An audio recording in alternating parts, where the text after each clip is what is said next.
Hello. Hi, everyone. All right, so we'll just give it some time for more people to join. Hi, Tosin. How you doing? Good evening. Good evening. How you Good doing? evening. Good evening, Sir Vincent. Good Glad to see. Good evening. Um,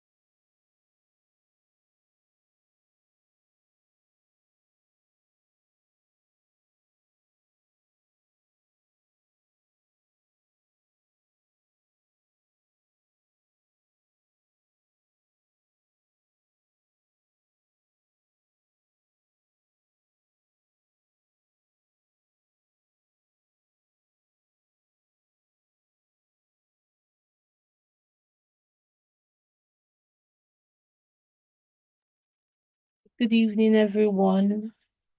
You're welcome. We trust you had a good evening. We're waiting more people to join the call. Our guest is already on the call, so just give it some more time. Reach out to your colleagues, tell them we are live. Okay, so how has the evening been? It's a Friday. How has it been? How has the week been? Hi, Chizogam. Hi, Onene. Hi, Kubiat. Hi, Akim. How has your week been?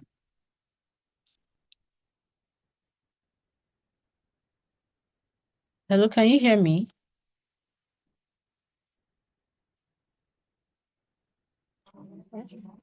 Hello, good evening. I can hear you. Oh, great, great. My week has been fine. I'm still at work. Okay, All right. all right, all right. Anyone else? Is everyone still at work? So, good evening. been thriving. You're traveling? Is that what you said?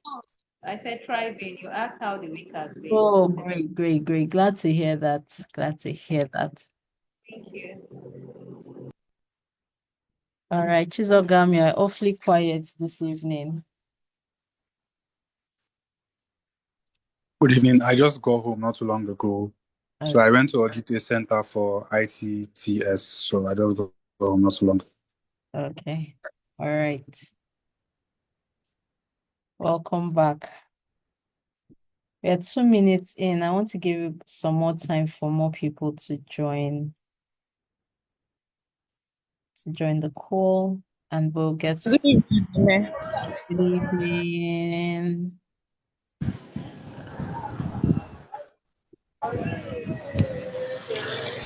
Yes, you're on your way home. Can hear. I can hear the chat. Yes, I'm on my way home. Yes. All right, Deborah. Safe people. Keep your eyes on the road.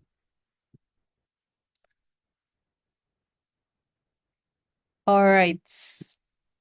We'll just give it a few more minutes. We had over 100 people register for this, so we'll just give them some more time to join us, and we will get started. Okay. Is there anyone on the call that this is your first time, your first ANSD session, event, or first in a long time? Is there anyone on the call? Well, apart from our speaker, but is there anyone else?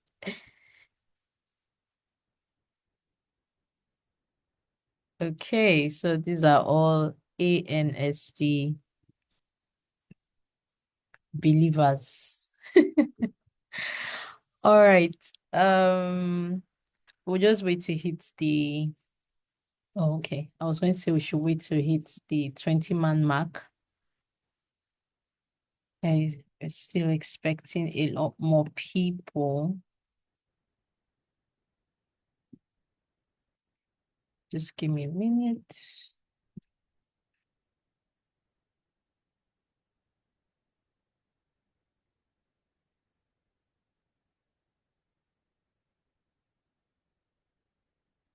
All right.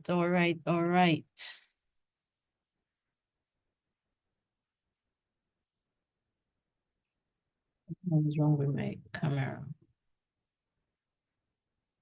Can you guys see me? Okay. All right, it's up.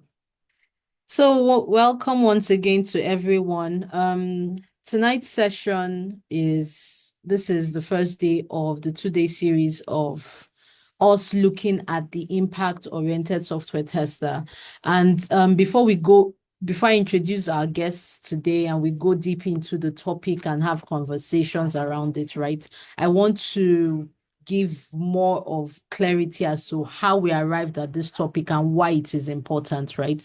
So, one of the guests for this 2 days series, I know it, some time ago, where he was my mentor. Yes, that's Chibuzo. He was my mentor some years ago, for the Ladder Mentorship Program. And so from that mentorship was when we started this conversation as to value and software testers and being able to write in English the value they offer. So sometimes there's this fear and tendency that software testers are just an addition, they are the afterthoughts, right? We join the development team when the bad guys have delivered, right? And they just say to fulfill all righteousness, let's add the software testers. And for years, we've played in that space and that mind game. And it has affected us so badly that it even reflects in our CV. So we're not able to say with boldness and audacity the value we offer. We can't even quantify it in words, let alone defend it when we go into interviews. So a lot of the time there's that, what do I really do as a software tester? And yes, I know what I do on a day-to-day basis, but is it really important, right? And that's what gave birth to this topic of the impact-oriented software tester. And our guest today is Mr. Vincent Olajide. I know that we have a lot of questions for HR these days, Mr. Vincent. I'll introduce you shortly, but I just hope that you are ready for us because this our community and our role has had in the past few years a lot of questions for HR professionals. When we see JDs on LinkedIn, different platforms, we are wondering what is going on, like what's happening with the JDs we are seeing these days. So I'm pretty sure there's a ton of questions that will be coming your way during the Q&A, but let me just first introduce our guest. All right. So our guest is Mr. Oluwasomi Vincent Olajide. He's a multifaceted professional with an expertise in various fields. He's a human resource expert and a seasoned HR professional. He currently serves as the senior people manager at Cavistas, where he leads the talent and people team. He focuses on recruitment, employee engagement, and cultural integrations. His academic background, he has a BSc in economics from Covenant University, and he has worked in a number of notable organizations. So that's how I got to meet Mr. Vincent, even though there's another angle to our meeting, but I got to meet him at Venture Garden Group, where he was a group head of people operations there, and he was overseeing recruitment and strategy, as well as employee welfare. Yes, we were well taken care of. I remember that. Then he's the people operations business partner he was also people operations business partner Venture Garden and a HR consultant and organizational development officer at SIAO. So this evening, I'd like all of us I know this is not Google Meet, this is Zoom, but let's see the emojis, let's see your reactions. Let's give a resounding welcome to Mr. Vincent Olajide. You're welcome, sir. Thank you very much, Deme. I'm super, super excited to be here. This feels like home. Of course, it feels very much like home. The QA team has always been part of me. Um, not just to say about QA alone, everything engineering, everything tech has been part of me. So having to be in the midst of this wonderful set of people feels very much like home. Thank you very much for that good introduction. All right. Great to have you. You're welcome on board. So we'll go straight into the questions because we are almost 10 minutes out. While we await more people, and you're welcome. Like we see people in the chat still welcoming you, so you're very much welcome. So I'll go right into it. So as people who have worked for a number of years, right? For the older software testers on the call, we might have noticed some degree of changes in the hiring process and in the job market and the job searching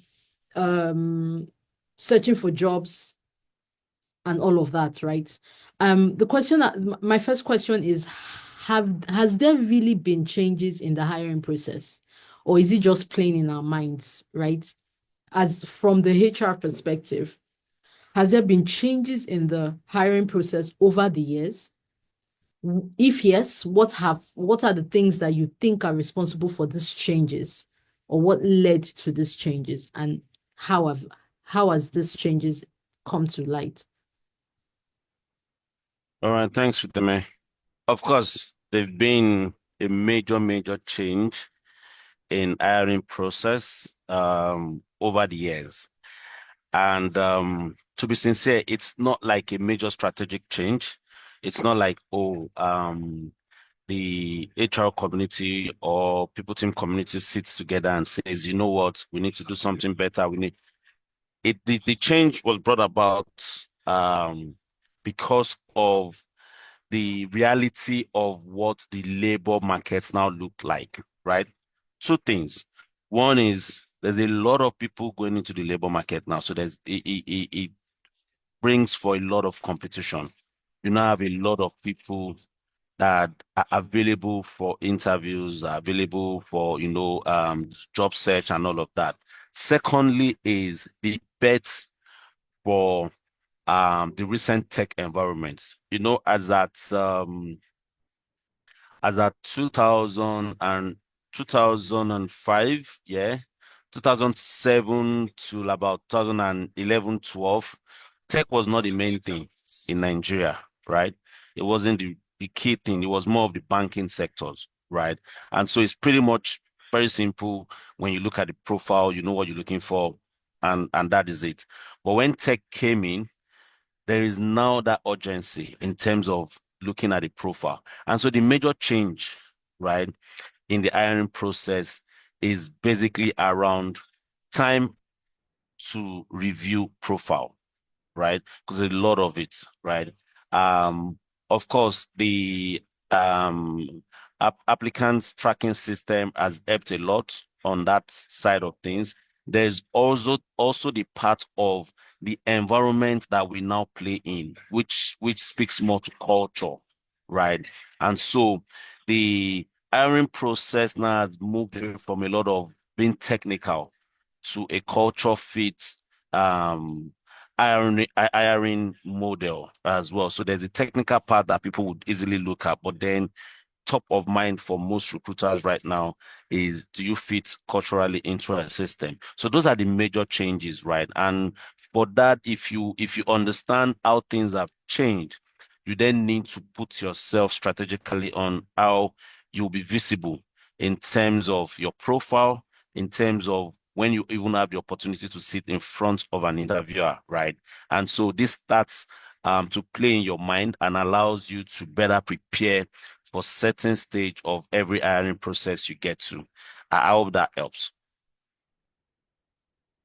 Yes, it does. You mentioned something that's very key. Yeah, you did mention the change in and the focus and direction moving to IT. And I know a lot of us, especially a lot of people who have transitioned to an IT job now, did that because he heard a lot about it. There's more money, there's this, it got in vogue at a time.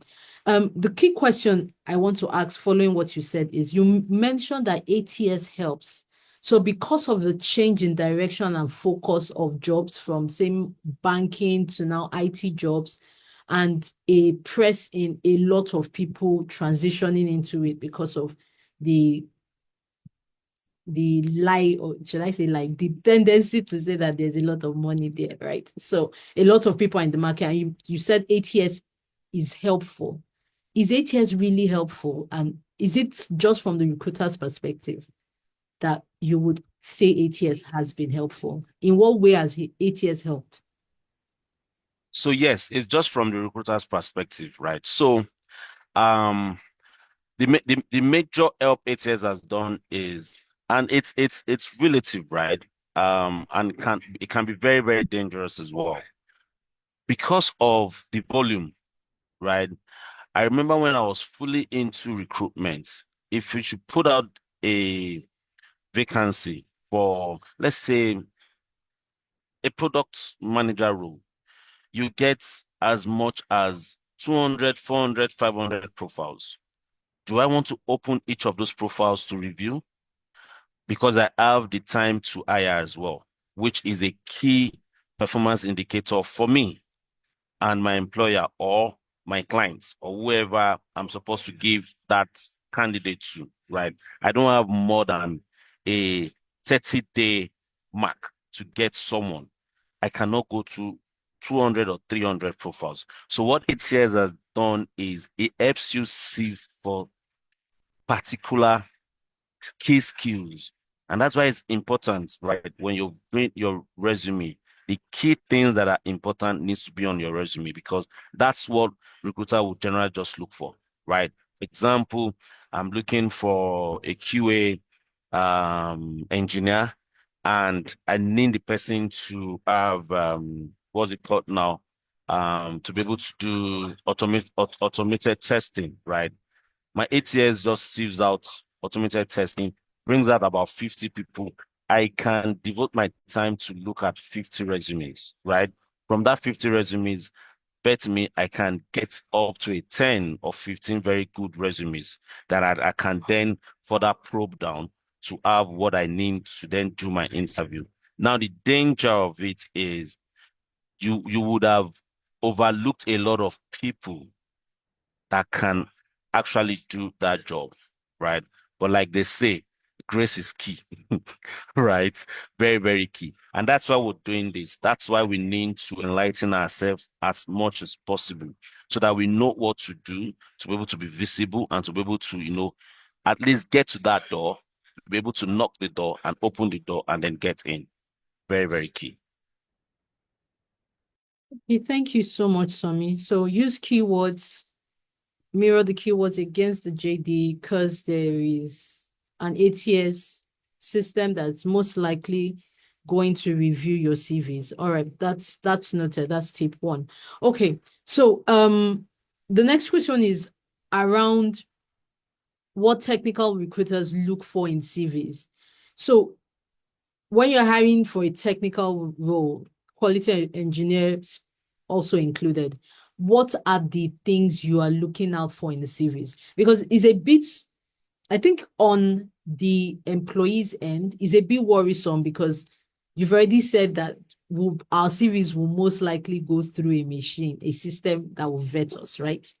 Then maybe once it has sifted some people, it then goes through a manual review where you or someone in the HR team actually goes through the CVs. So when we get to that stage, what are you looking out for? What are the key things you're looking out for outside of buzzwords, keywords that align with the JD that was advertised? What do you look out for in a CV before you even speak or see the person? Okay, as a recruiter, very, very key. There's a reason why I put out the vacancy in the first place. There's certain things I'm looking for that I need to see on your CV. And I need to say this, very, very important. We all need to understand basic selling skills, right? We all need to be a very good marketer. It's very, very key. And the reason why I say this is there's nothing you're doing other than, selling yourself with your resume. So the way your resume comes out is the way a recruiter will see you without, having to meet you, right? I've seen good people, right, that by the stroke of luck, I've decided to meet them during interviews. And I've been wowed, and I have to tell them, guy, you're very, very lucky because on a good day, this resume would not scale through, right?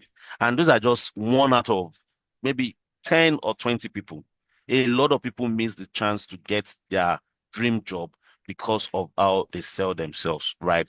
Now, what am I looking for as a recruiter? Number one thing I'm looking for is one, your resume, the feel of your resume is key. It's a tech environment. I'm looking for a QA engineer. I'm not looking for a product design person. So I open a QA engineer and I'm seeing colors. Number one, it's not from a place of, being irrational or something. It just gives a nasty first impression when you open up a resume and there are designs, there are colors and all of those. Please, you do not have to design your resume, right? It doesn't help. Except a product designer or something. And then sometimes people put their picture. It's been a while I've seen those kind of things where you open up resume and then you see the person's face on the picture, right? It's not a flight attendant role. You do not need to put your face, right? Very, very key. So the feel of your, excuse me, please. Excuse me.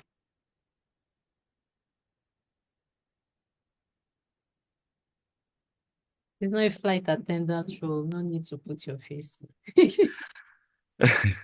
Sorry, guys. I had to tell my colleagues to please reduce the noise. Okay, so yes, so aside from that, I then need to start saying some key things that sells you, right? Um, your your profile summary is very, very key. Now, it's also very, very tricky. Your profile summary, you don't want a lot of words, right? That I have to read a lot of things. You need to go straight to the point, right? You're a QA professional with a 3 years experience. You've done manual testing and automated testing. That alone allows me, it just whet my appetite to want to go more into your resume, to go see what you have in your resume, right? And then after leaving that, your profile summary, I'm looking at the technical skills that you've built over the period of time that you either worked or maybe you've done something, right? The technical skills section is very, very key, where you have maybe the language you're familiar with, the testing tools you're familiar with, and all of that, right? And then very, very key is your experience. Now, there's something that is always very, very tricky when you're writing your experience, right? Start with the most recent, where you are right now. It's key, right?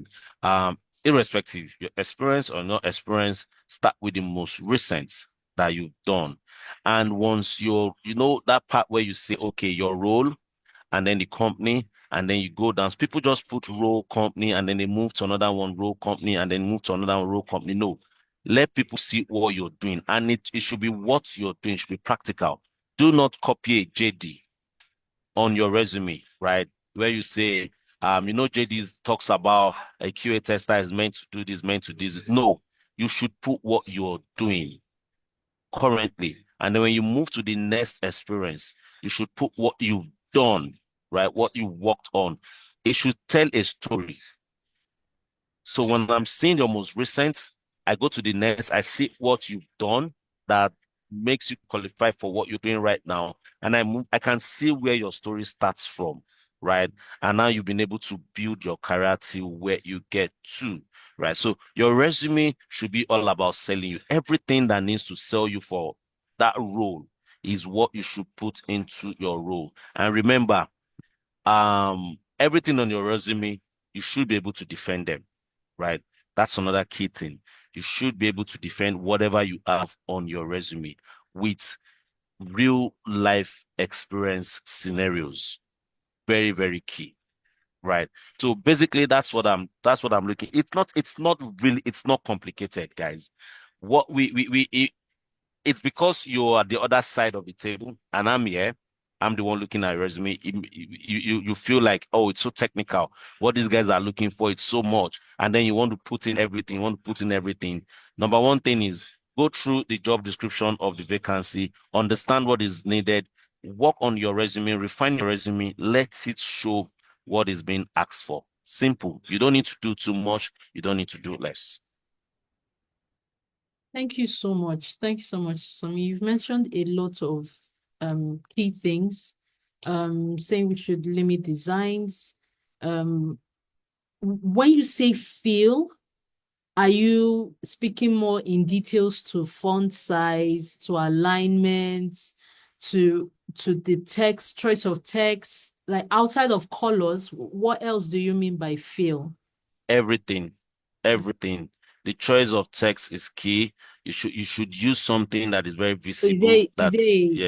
Is there a position themselves for global opportunities?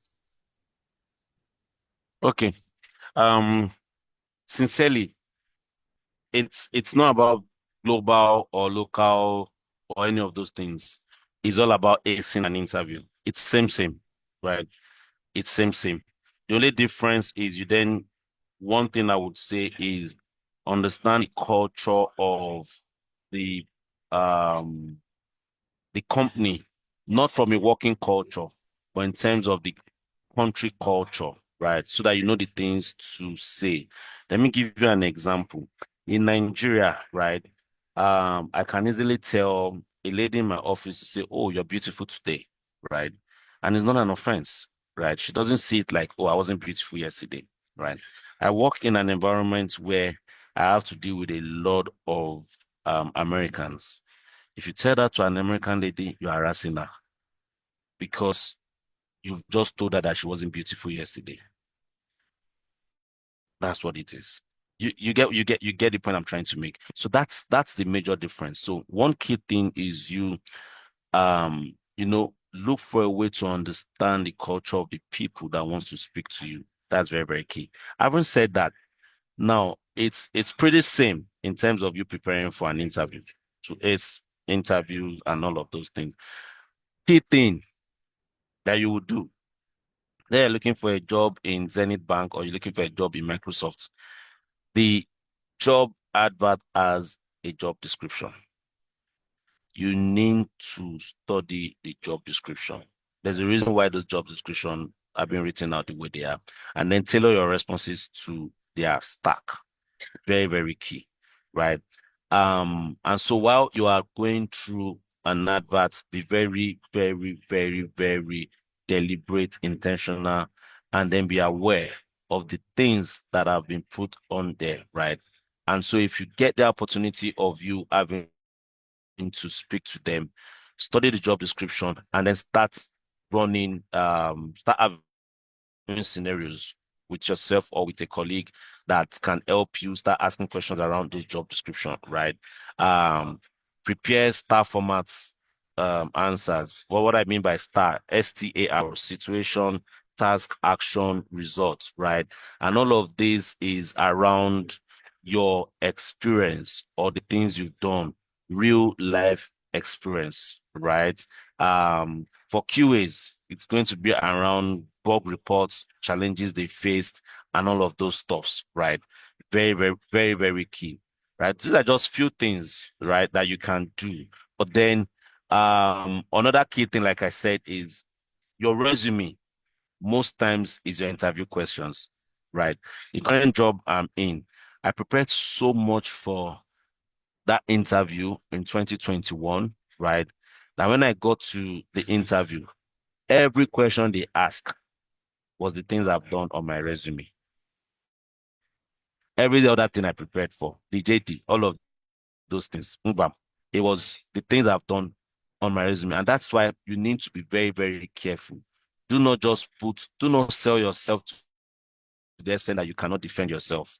Very key. But the things you can actually defend yourself about. And that's the most interesting interview you would ever have, because it's meant to be seamless and it's very strategic for recruiters, right? To just go into your resume and start asking you things about your resume, because they want to see if you would be comfortable or uncomfortable. Immediately they notice you being uncomfortable, that's the end. That's all it takes, right? So, and it's always very common with global interviews. Very, very common. They make you feel relaxed, and then all of a sudden, boom, and then they see you threatened. They see you not being able to respond to it the way you're supposed to respond to it, and that's all. So that's the key things that you need to do.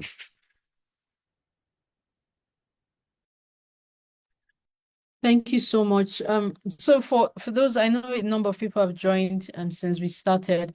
If you have any questions, please do well to drop them in the chat, and we will take your questions. We've come. I don't know. I don't know if there are any questions I've skipped, but I saw one question from HK, and it's how many pages is your CV required to have? Is there like a maximum count? Is there a don't go there value of number of CVs? Is there a forbidden count for number of CVs and number of pages of your CV? So if you're not a professor, why do you want to have a 4-page resume, right? You don't want to give the recruiter a lot of work to do to go. And most times, the people that have 4 pages resume, you just find out that it's their font and the size, right?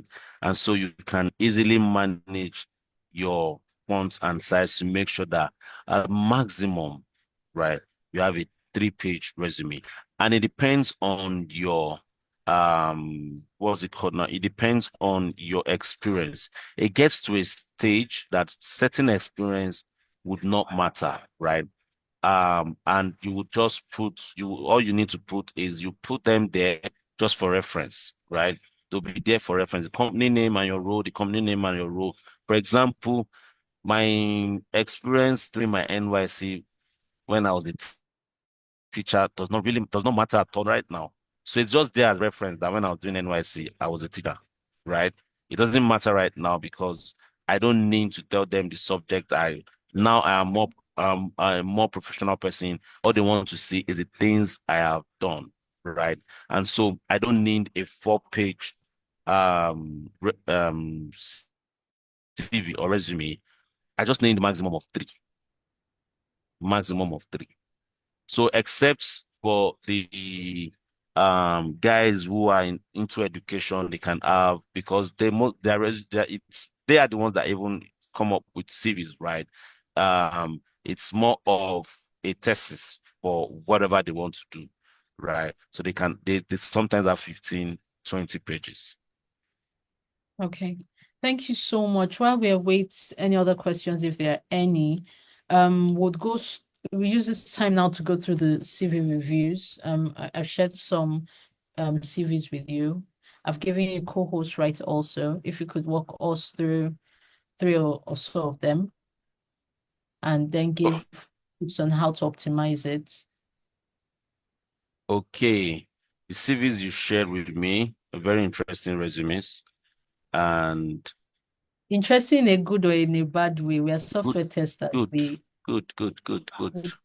All right. So let's share screen if you want to. Yeah, I will. Just give me a minute.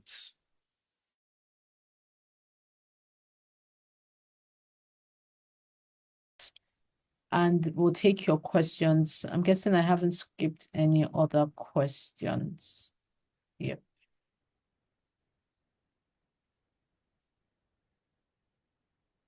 And for those who are just joining in, this is a 2-part series. Tonight is the first part, and tomorrow would be having a second part to this series. Tomorrow will be focused more on how you can show value in terms of your writings the words you put in your resume, your CV, how that can show value and speak volumes even when you're not in the room.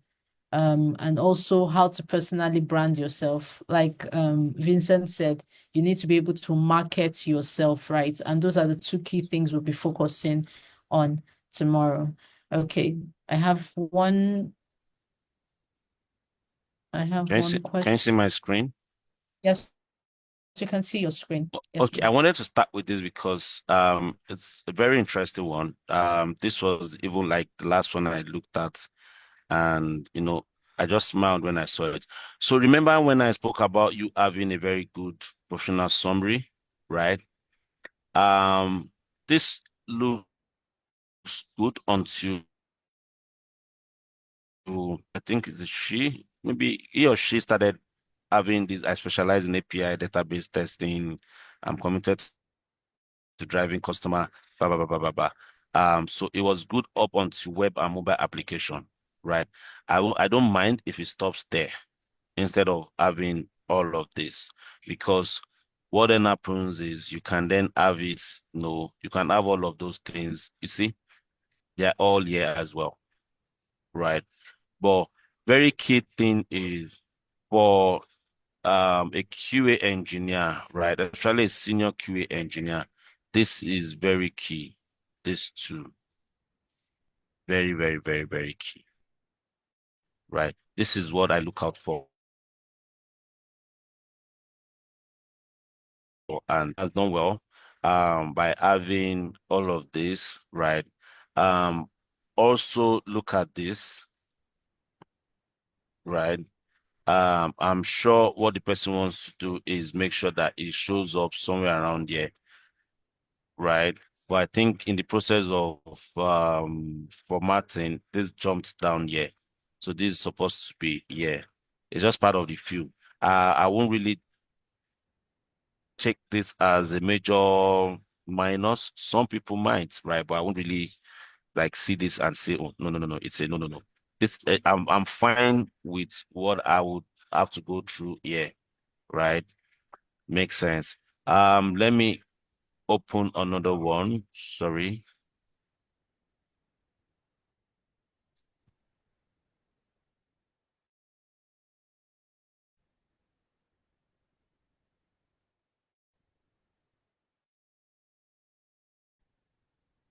Okay, another interesting one.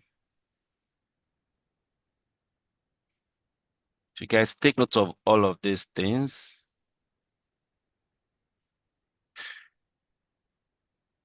So this is not necessary, guys. The icons, no, no, no, not necessary to have all the icons and all of the color, and then the formatting as well. You can see all over the place, right? Um, you have some recruiters who they call what they call them, their personality type, they call them judges, right? They are very, very organized set of people, right?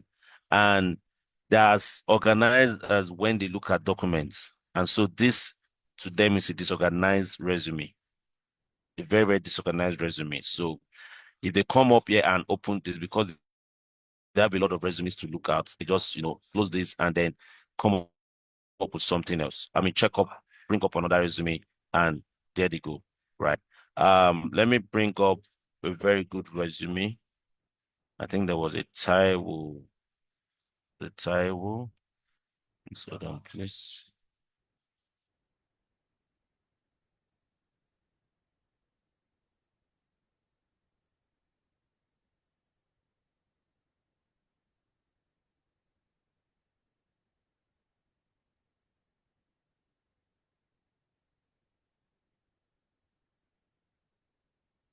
Yes, it's Rashidat. Excuse me, guys.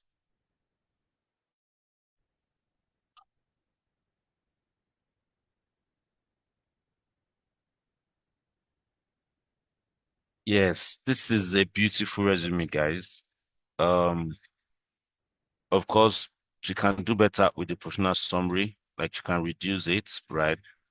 But the core competence, comes up, and then you have a professional experience, and she was able to give, in details what she's done. So this is a well done resume, right?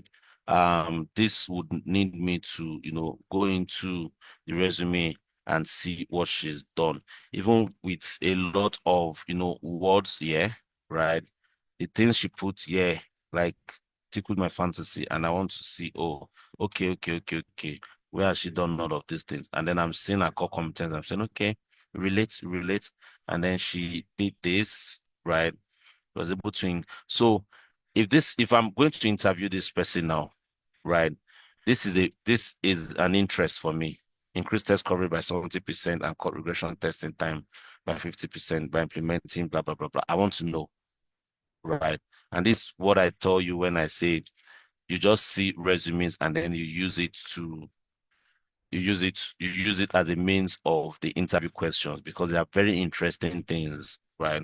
And then you want to know what the person has done with all of those things, right? All right, then I think I would stop with that. I think I was able to go through four. Do you want me to go through everything? All of the resumes? If you can, we still have like 3 minutes and we have like Oh, in that's the fine. chat. That's fine then. Um,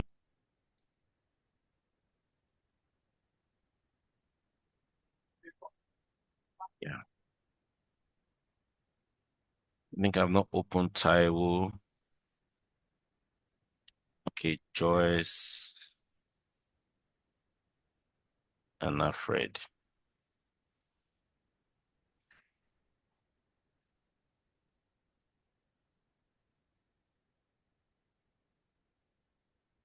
Okay, there's Taiwo. There's Taiwo Adeyemi, right? So I understand what this person is trying to do. This is a link, right? Which makes sense as well. But your email, you don't need to make it a link, because sometimes I just don't want to go and, click on the link and then start sending. Can you guys see my screen? Yes, we can. I was even Yeah. going to add not ATS friendly. Most times they Yeah, flag hyperlinks and yeah, exactly. put the So full. yeah, just put the full email, so we can see it. I like the professional summary, right? I like it. I think where I had issues is just the formatting. Like I said, it's not a big deal. So this resume too is still a very acceptable resume. Forget the fact that there were colors and all of this. This is not out of place per se, right? So this is still a very good resume. I can see everything and it's pretty straightforward. What I'm looking for, I can easily check up here, right? And then the system can also pick necessary keywords from all of this while trying to check. Let me pull the remaining two out.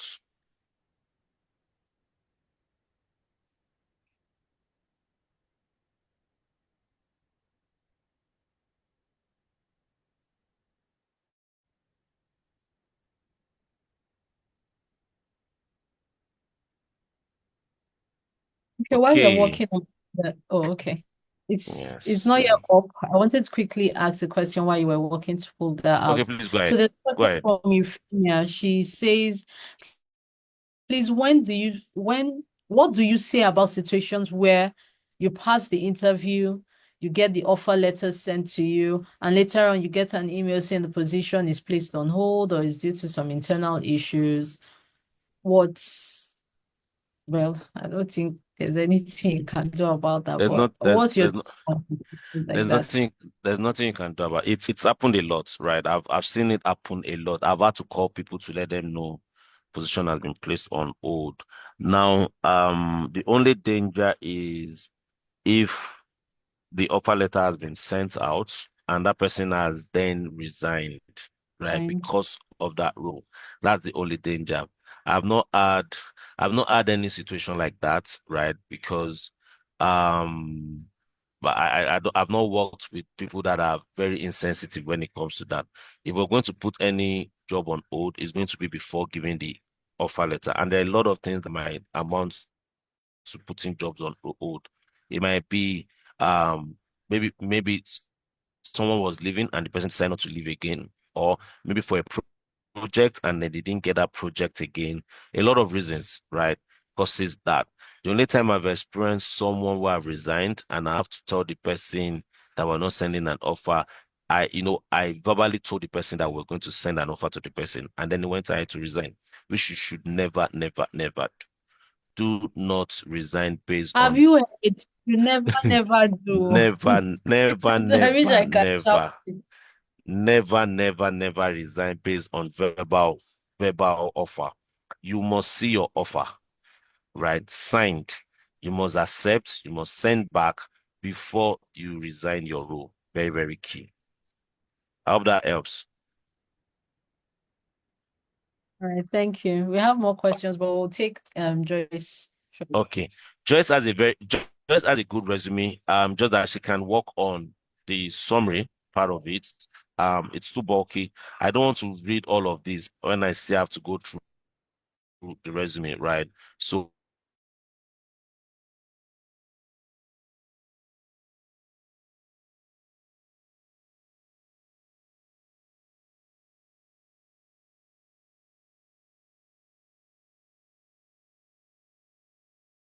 them to then go down to check and see, oh, okay, what has been done and all of these things. And then your choice of language is key. You shouldn't use present tense when it's meant to be past tense, right? Now I don't know if this person is still working or not working, but because as an end year, right, I can say maybe the person has left where he's working. But it's key that you are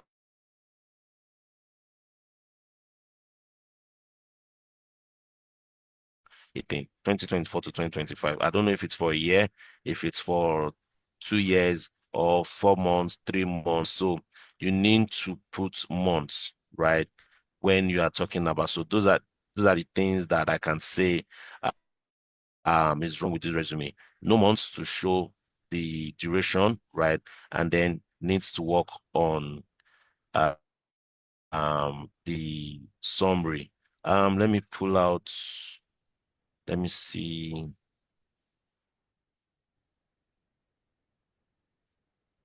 Can you see Alfred?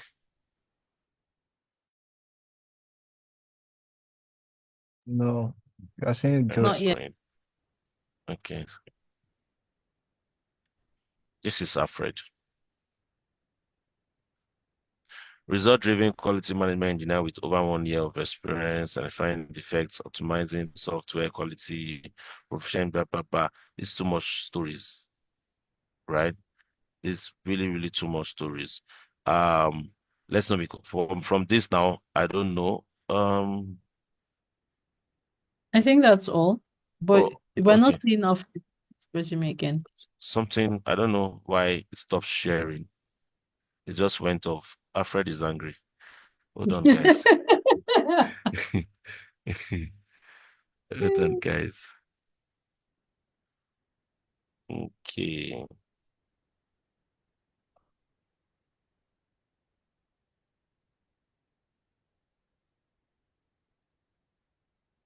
Okay, back on. All right.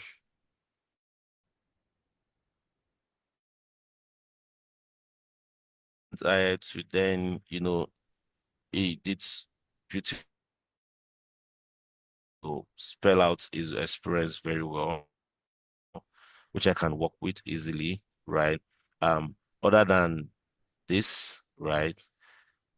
If opening Alfred's resume, I would want to still check, right? It looks pretty much catchy aside from the pronoun summary. So I can still go on and check his resume and look for the things I need from his resume. And then if I find them, I'm interested in Alfred, I then give Raphael a call, right? So, but it's very key that your professional summary is catchy. Let's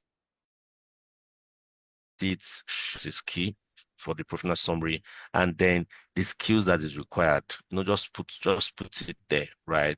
The things that are needed, key things, either manual or automated testing, all of those, some of the tools you've worked with. It's very key. But do not just put stories. Proficient in data analysis and reporting to strengthen risk. The thing is, the role might not even need all of this, right? And then see where this now comes in, skilled in both automated and manual. This should be out immediately after your years of experience, right? Or even the first thing that you want to put. Alfred is a skilled quality assurance and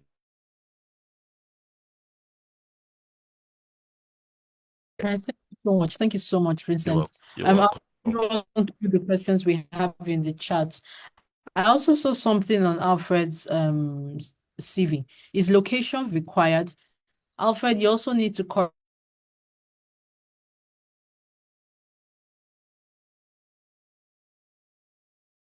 other hyperlink ATS friendly. Then is location relevant? I know that there's been this take out personal information, marital, that one has been many years ago. But now, does country really matter? Country does not matter except if the JD specifies, right? And so if you don't put the location, it then goes against what was required, right? So if the JD does not specify location, it's really not important, because most roles now are either hybrid or remote, so no one wants to know about the location. But if the JD specify location, that you must be.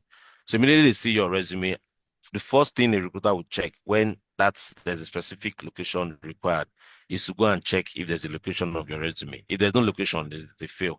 They're not even looking at the resume. There's no point, because they don't want to call you and then realize that you are in Botswana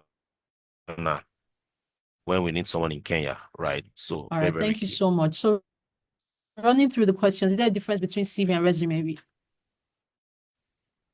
Yes, there is, right? Resume is a more professional way of selling yourself, which is what we use, right? Resume is a concise document that summarizes your skills, experience, 1 or 2 pages, or maximum 3, right?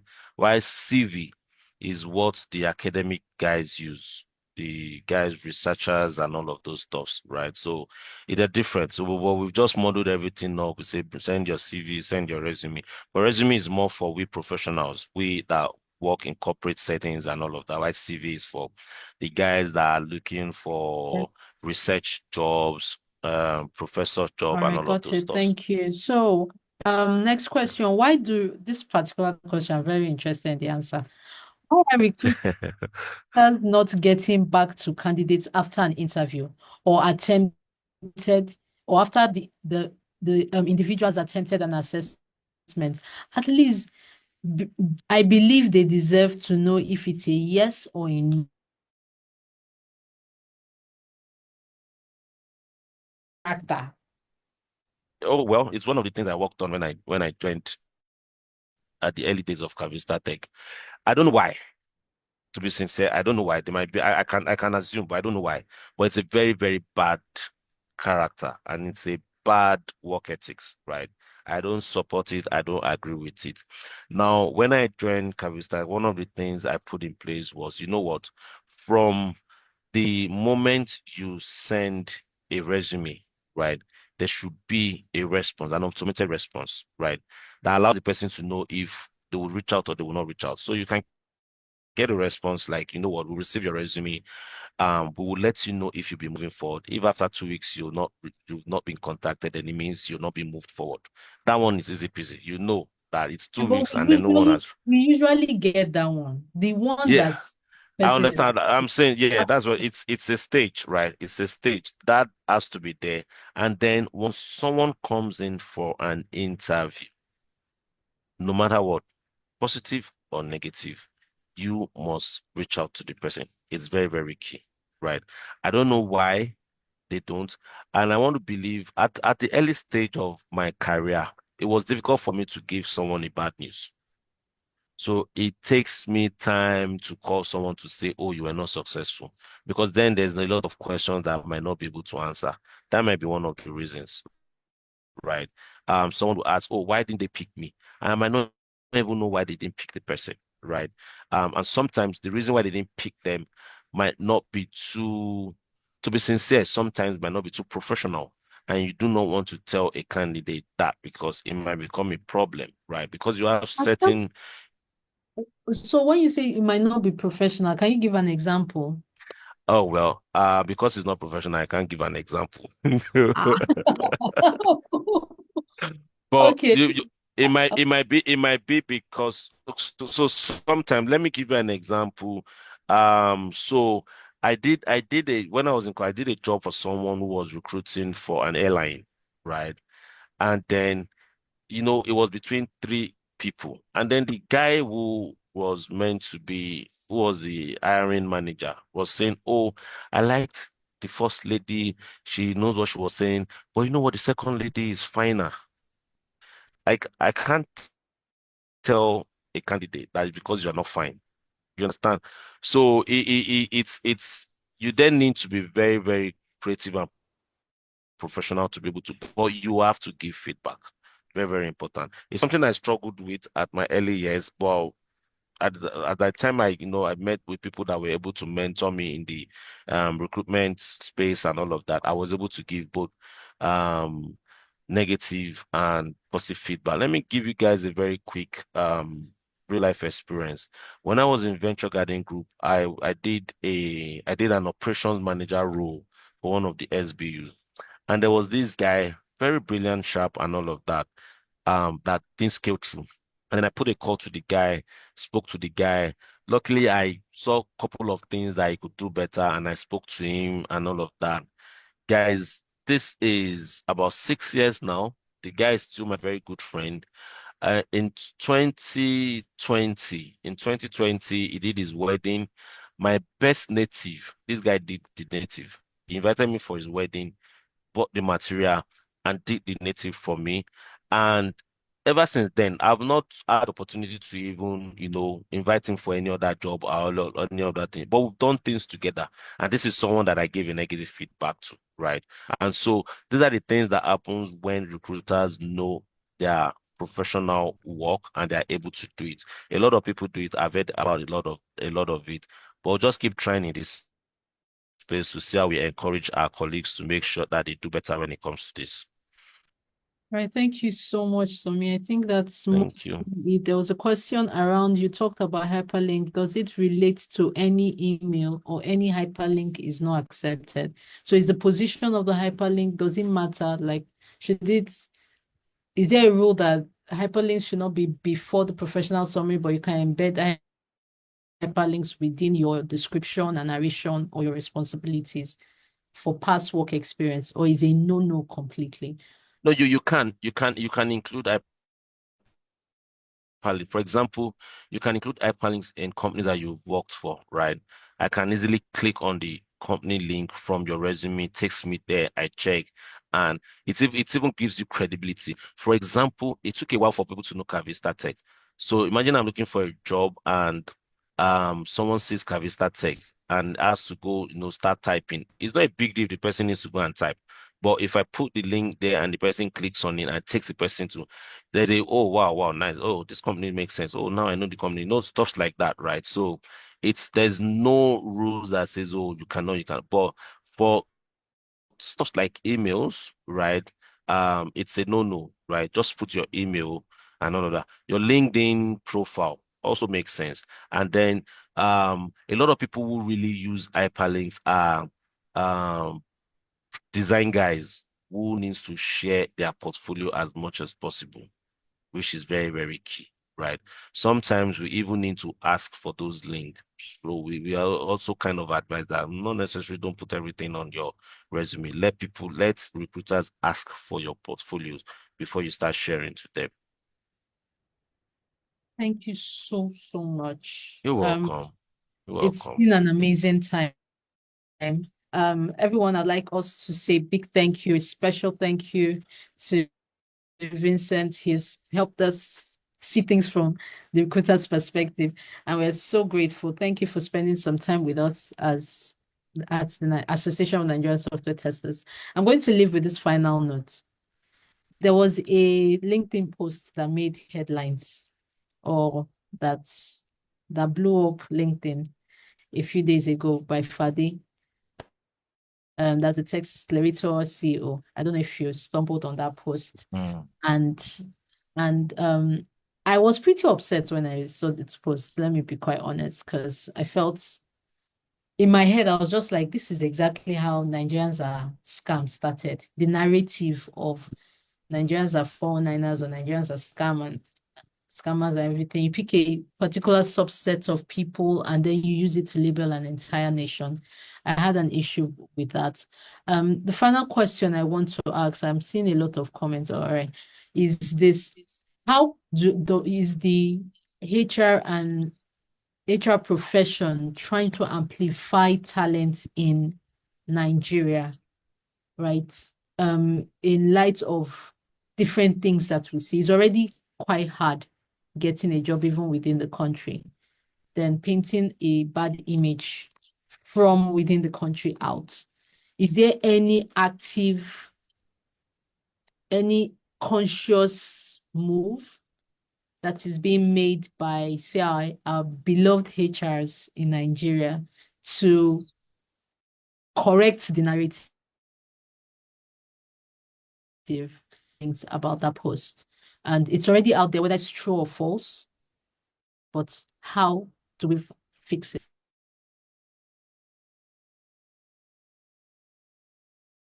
Not just HR, right? It's very important that we need to know that the talent world is all about people. And that's why for me and for a lot of people I've worked with, a lot of people that I see as my mentor, the way they take talent, the way they talk about these things is first from a positive side. So there's a statement that everybody cannot be an idiot, right? Everybody cannot be mad. So my first reaction is not going to be negative. Let me digress a bit. So you have, well, let me use this example. So for example, in Cavista Tech, we give opportunities for guys to come into the office any time of the day, week. So even on Saturday, if you have your ID card on you, you can come in through the normal employee door, use your access card, come into place, and then we notice that one or two people are now staying in the office like it's their house, right? And they are messing the place up into the office, which we're able to know. And one of the leadership meeting, the consensus from all of the leaders is, we need to stop people from coming into the office and all that. And then my question is, guys, just because of one person, do you want to stop your high flyer in your team from performing well because it thinks that it can sacrifice a Saturday and Sunday by coming to the office to do a good job for you, right? So we cannot all judge the system based on one irrational person, right? Or one uncommon sense person, for the lack of right word. And that's why I use the word that it's everyone's responsibility, right? Now, everybody needs to do their bit. In my own little space, I, as much as possible, amplify talent, right? The company I work for amplify talent as much as possible. And that's why our go-to word is best and the brightest, right? When I joined Cavista Tech, my usual slang would be 1% of the 1%. I realized that their slang was even better than mine. The best and the brightest, right? And so we just need to, as much as possible, amplify the positive side of talents because yes, obviously there's that negative side. There was one article I did, I think 2 years back, and I did it because of one of my colleagues where I said I think the title was Greed or Hustle. I don't know if you saw that article on LinkedIn back then, Greed or Hustle. And it was from a point of we having people, because of the remote work system, we now have people who have 8, 9 jobs. I'm not capping, guys. People have 9 jobs, 10 jobs. And what they're doing is What are they they now doing? recruit. They now recruit, no, they recruit younger guys. They get the jobs and then they recruit younger guys. And this is a QA person, for your information. He's a QA engineer that has 9 jobs, right? And then what happens is you can't get the best of results with this kind. And that was why I came up. But I would not say because of that one person, everybody's doing it. That's not going to be the mentality. So it's everybody's job. As much as possible that you have the opportunity to amplify the positive side of talent, please do. Right. I won't tell you that there's a special program from an HR perspective to do that, but I know that I'm in the midst of a lot of people who have this positivity about talent, because you can't do without talent, right? It's key. But when you start drawing up a narrative that makes it looks like that, then you then kill everything, not just from a global perspective, even from a local perspective as well. Thank you so much. Thank you, You're Vincent. welcome. And thanks You're to welcome. everyone who has joined tonight. It's been an amazing time with you. I'm sure we've picked 1 or 2 things. I'm very sure you've picked more than 1 or 2 things, but yes, you've picked a number of things. And we're very grateful to have you. We hope we'll have you again. You accept our invitation again. I'm when always there for you guys. All And right. please, guys, sorry, Deme, please, guys, if you need to speak to me, you want to have a chat with me, you want to talk at any point in time, you can reach out to Deme. Deme, you have the freedom to give them my contact. You can talk to me. Thank Find you. time to talk. If you call me, I don't pick, please send me a chat and let me know where you are calling from and who you are. I will definitely return your call. Thank you so much. Guys, I'm You're not saying welcome. clap. He just gave you access to himself free of charge. So I want us to appreciate. Yes, we're seeing the thank you. Thank you so much. Thanks a lot. Vincent, Thank you. thanks to everyone who has joined in tonight. Like I said, is it to speak your work in terms of value and also how to personally brand yourself. Like Vincent said, make yourself marketable. Don't just wait for the jobs to come to meet you. You also present yourself in a way that you are ready for the jobs and go after it. So thank you so much, guys. Join us tomorrow.